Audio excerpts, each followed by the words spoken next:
വർണ്ണാധിക്ഷേപം നടത്തിയ കലാമണ്ഡലം സത്യഭാമയുടെ ഇടതുപക്ഷ ബന്ധം മറച്ചുവെക്കാൻ ശ്രമം നടക്കുന്നു. കലാമണ്ഡലം ഭരണസമിതിയിൽ CPM നോമിനിയായിരുന്ന സത്യഭാമയാണ് വൈലോപ്പിള്ളി സംസ്കൃതി ഭവൻ നൃത്തോത്സവത്തിന്റെ കഴിഞ്ഞ തവണത്തെ ഉദ്ഘാടകയും. സത്യഭാമയ്ക്കെതിരായ സ്ത്രീധന പീഡന കേസിൽ തുടർ നടപടി വൈകുന്നതും അവരുടെ ഇടതുപക്ഷ സ്വാധീനത്താലാണെന്നാണ് ആക്ഷേപം.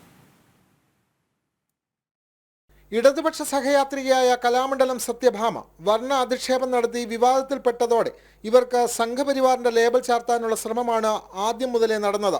ഗവേഷണ പ്രബന്ധത്തിലെ കോപ്പിയടി വിവാദത്തിൽപ്പെട്ട CPM എഴുത്തുകാരി ദീപ നിശാന്ത് തന്റെ ഫേസ്ബുക്ക് പേജിലൂടെ ഇതിന് ആദ്യ തിരികൊളുത്തിയെങ്കിലും ഇത് നനഞ്ഞ പടക്കമായി മാറി. കേസരി വാരികയിൽ എന്നോ ലേഖനം എഴുതി എന്നതായിരുന്നു ദീപയുടെ ഉദാഹരണം. എന്നാൽ കലാമണ്ഡലം ഭരണസമിതിയിൽ സത്യഭാമ CPM നോമിനിയായിരുന്ന കാര്യം ഇവർ മനഃപൂർവ്വം മറച്ചുവെച്ചു.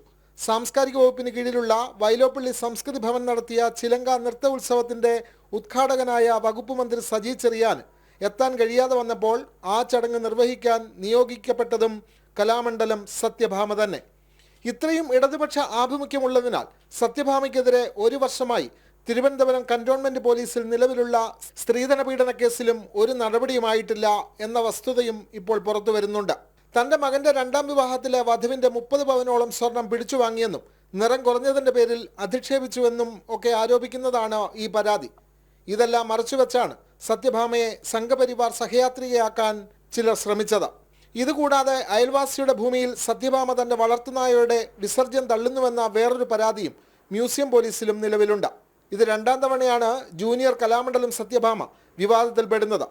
2018-ൽ അന്തരിച്ച കഥകളി ആചാര്യൻ കലാമണ്ഡലം പത്മനാഭൻ നായരെക്കുറിച്ചും അദ്ദേഹത്തിന്റെ ഭാര്യയും മോഹിനിയാട്ടം ഗുരുവായ അന്തരിച്ച കലാമണ്ഡലം സത്യഭാമയെക്കുറിച്ചും കലാമണ്ഡലം ഭരണസമിതി അംഗമായിരിക്കെ ജൂനിയർ സത്യഭാമ നടത്തിയ പരാമർശവും വിവാദമായിരുന്നു. പത്മനാഭൻ ആശാൻ മോശപ്പെട്ട നടനാണെന്നും കലാമണ്ഡലം സത്യഭാമയ്ക്ക് ഒരു പിണ്ണാക്കും അറിയില്ലെന്നുമായിരുന്നു ജൂനിയർ സത്യഭാമയുടെ അന്നത്തെ പരാമർശം. ജനം, തിരുവനന്തപുരം.